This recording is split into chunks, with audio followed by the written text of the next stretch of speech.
ایک ملک کے کسی گاؤں میں عبداللہ نامی ایک کسان اپنی بیوی اور اکلوتے بیٹے حمید کے ساتھ رہا کرتا تھا۔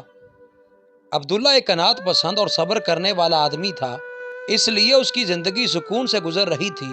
اسے بس ایک ہی دکھ تھا کہ اس کا اکلوتا بیٹا بچپن میں ایک حادثے کی وجہ سے نابینا ہو گیا تھا۔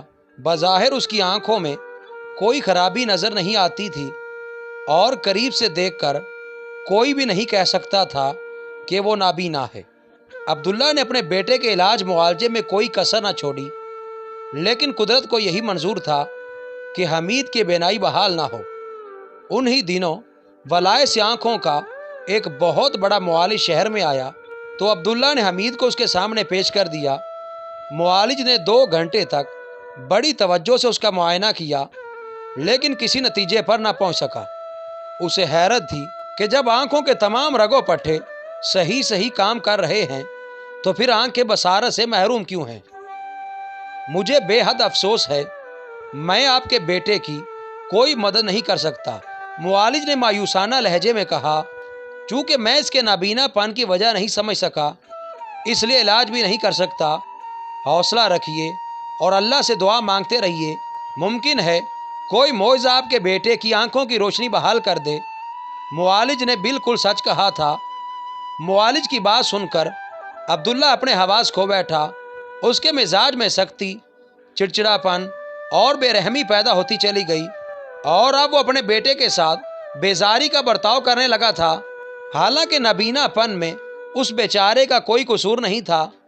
حمید چپ چاپ ڈانٹ ڈپٹ سہتا رہا، اور کرتا بھی کیا، کہاں جاتا، کس سے فریاد کرتا۔ گھر میں صرف ایک ماں تھی جو اس کا سہارا بنی ہوئی تھی۔ وہ بیٹے کی طرف داری کرتی تو باپ اسے بھی باتیں سنا دیتا۔ اس طرح برا بھلا اور جھڑکیاں سنتے 12 سال بیت گئے۔ اچانک ایک دن ایک زہریلے سانپ نے ڈس کر اس کی شفیق ماں کو اس سے جدا کر دیا۔ اب حمید بالکل بے سہارا ہو چکا تھا۔ ماں کے اس طرح اچانک مر جانے سے حمید کچھ ایسا بدحواس ہوا کہ اس نے اپنے گھر اور باپ کو چھوڑ کر شہر جانے کا ارادہ کر لیا۔ اس نے کسی سے سنا تھا کہ شہر میں کچھ ایسے نیک اور ہمدرد لوگ بھی رہتے ہیں جو معذوروں کے رہنے، کھانے پینے اور قیام کا انتظام کرتے ہیں، اور جو پڑھنا چاہیں اس کی تعلیم کا انتظام بھی کرتے ہیں۔ مجھے موقع ملا تو میں بھی خوب دل لگا کر پڑھوں گا اور ایک دن بڑا آدمی بن جاؤں گا۔ گھر سے نکلتے وقت اسے تھوڑا سا دکھ تو ضرور ہوا، لیکن اس نے اپنے جذبات پر قابو پا لیا۔ ابھی حمید گھر سے نکل کر تھوڑی ہی دور گیا تھا کہ اس کی لاٹھی کسی انسانی جسم سے ٹکرائی تو وہ سنبھل گیا۔ معاف کرنا بھائی، میں نابینا ہوں، اس لیے غلطی ہو گئی۔ حمید نے بڑی لجاجت سے کہا، کوئی بات نہیں بابا، بس اللہ کے نام پر کچھ دیتا جا۔ آواز آئی تو حمید سمجھ گیا کہ کوئی فقیر ہے جو سرے راہ بیٹھا ہے۔ میں تمہیں کیا دوں بھائی، میں تو خود خالی ہاتھ ہوں۔ میری جیب میں صرف ایک معمولی سا سکہ پڑا ہے، وہ بھی تمہارے کیا کام آئے گا؟ بس وہی دے دو بابا، اللہ تمہارا بھلا کرے گا، جیسے تمہاری مرضی بھائی۔ اگر یہ سکہ تمہارے کسی کام آ سکے تو مجھے خوشی ہوگی۔ حمید نے وہ سکہ جیب سے نکال کر فقیر کو دے دیا، اور اس کے ساتھ ہی اسے ایسا محسوس ہوا جیسے اس کی آنکھوں کے سامنے دھوئیں کی ایک چادر سی ہٹ گئی ہو اور آنکھوں میں روشنی کی ہلکی سی شعاع داخل ہو گئی ہو۔ یہ ایک نیا تجربہ تھا، کیونکہ آج تک ایسا نہیں ہوا تھا۔ حمید نے سر جھٹکا، لیکن کچھ سمجھنے سے قاصر رہا۔ یہاں سے تھوڑی دور اسے ایک بوڑھی فقیرنی ملی۔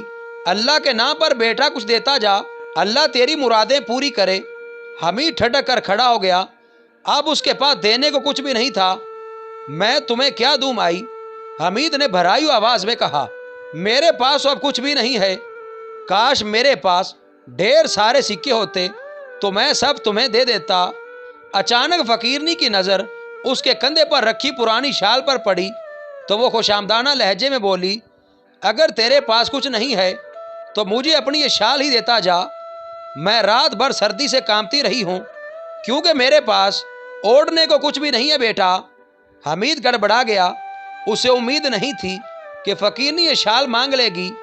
نہیں مائی، میں یہ شال کیسے تجھے دے سکتا ہوں؟ حمید نے بکھلائے ہوئے لہجے میں کہا۔ یہ میری مرحومہ ماں کی نشانی ہے، اگر میں یہ شال تجھے دے دوں تو میرے پاس کیا بچے گا؟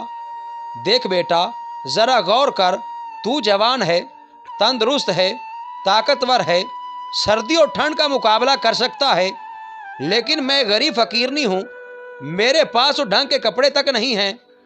اگر تو مجھے یہ شال دے دے تو میری جان بچ جائے گی، ورنہ یہ سردی تو مجھے کسی دن مار ڈالے گی۔ تیری ماں تو مر گئی بیٹا، اب اس کا کیا غم، میں بھی تیری ماں کی طرح ہوں، مجھے بچا لے میرے بچے، مجھے بچا لے۔ حمید کا دل ہمدردانہ جذبات سے بھر گیا اور آنکھیں نم ہو گئیں۔ تم نے ٹھیک کہا بڑی بھی، میں جوان ہوں، تندرست ہوں، طاقتور ہوں، میں سردی کا مقابلہ کر سکتا ہوں، میرے مقابلے میں تمہیں اس شال کی زیادہ ضرورت ہے۔ لو مائی، اب یہ شال تمہاری ہوئی۔ حمید نے شانے سے شال اتار کر بڑھیا کو دے دی۔ عین اسی لمحے اس کو ایسا محسوس ہوا جیسے اس کی آنکھوں میں بجلیاں سی کوند گئی ہوں۔ حمید بری طرح بکھلا گیا۔ یا اللہ، یہ میری آنکھوں کو کیا ہو رہا ہے؟ میں تو پہلے ہی نابینا ہوں، اب اس سے بڑھ کر آپ مجھے اور کس امتحان میں ڈالیں گے؟ اس نے خود کلامی کے انداز میں کہا، لیکن اس کی حیرت کی انتہا نہ رہی جب اس نے محسوس کیا کہ اس کی آنکھوں میں چھائی ہوئی گہری تاریکی بہت ہلکی ہو چکی ہے اور وہ لو کے دھندلے سے سائے دیکھ سکتا ہے، لیکن اس کے چاروں طرف کی چیزیں گڈمڈ ہو رہی تھیں اور حمید یہ تعین کرنے سے قاصر تھا کہ یہ کیا چیزیں ہیں۔ وہ حیرت اور خوشی کے ساتھ بڑبڑاتا ہوا قدم با قدم اس ندی کے کنارے پہنچ گیا جسے عبور کر کے وہ شہر پہنچ سکتا تھا، لیکن وہ تنہا اسے عبور نہیں کر سکتا تھا، کیونکہ یہ ایک انتہائی خطرناک پہاڑی ندی تھی جس کے پانی میں اتنی طغیانی تھی کہ اچھے خاصے طاقتور آدمیوں کے قدم بھی اکھڑ جاتے تھے۔ حمید ندی کے کنارے ایک درخت کے نیچے بیٹھ کر ایسے لوگوں کا انتظار کرنے لگا جو اسے ندی پار کرا دیں۔ اچانک اس کے کانوں میں ایک ایسی آواز پڑی کہ وہ مضطرب ہو کر اٹھ کھڑا ہوا۔ ارے یہ تو میرے ابا کی آواز ہے، مگر وہ یہاں کہاں؟ میں تو انہیں گھر پر سوتا ہوا چھوڑ کر آیا ہوں۔ حمید بڑبڑایا اور پھر بے تابانہ انداز میں چیخا، بابا، کیا یہ آپ ہیں؟ آپ ندی کے بیچ میں کیسے پہنچ گئے؟ میں تو آپ کو گھر پر سوتا ہوا چھوڑ کر آیا تھا۔ ہاں بیٹے، یہ میں ہوں، تمہارا بابا، مجھے بچا لو میرے بچے، میں ڈوب رہا ہوں، میں کائی زدہ چٹان سے چمٹا ہوا ہوں، لیکن میں زیادہ دیر تک اسے پکڑے نہیں رہ سکتا، مجھے بچاؤ حمید، میری مدد کرو میرے بچے۔ اچانک بیزاری کی ایک شدید لہر حمید کے پورے وجود پر چھا گئی اور وہ تلخ لہجے میں بولا، آپ نے میرے ساتھ کون سا اچھا سلوک کیا ہے؟ آپ روزانہ ذرا ذرا سی بات پر مجھے اور میری ماں کو برا بھلا کہتے رہے۔ اگر میں نابینا ہو گیا تھا تو اس میں میرا یا میری ماں کا کیا قصور تھا؟ اب آپ کس منہ سے مدد مانگ رہے ہیں؟ میں اپنی سب غلطیاں تسلیم کرتا ہوں میرے بچے۔ حمید کے باپ کی آواز آئی، لیکن یہ وقت ان باتوں کا نہیں ہے حمید بیٹے، مجھے پہلے بچانے کی کوشش کرو، اگر میں بچ گیا تو تم سے ہاتھ جوڑ کر اپنے رویے کی معافی مانگ لوں گا۔ حمید کا دل بھر آیا اور دل میں محبت کا جذبہ شدت سے ابھر آیا۔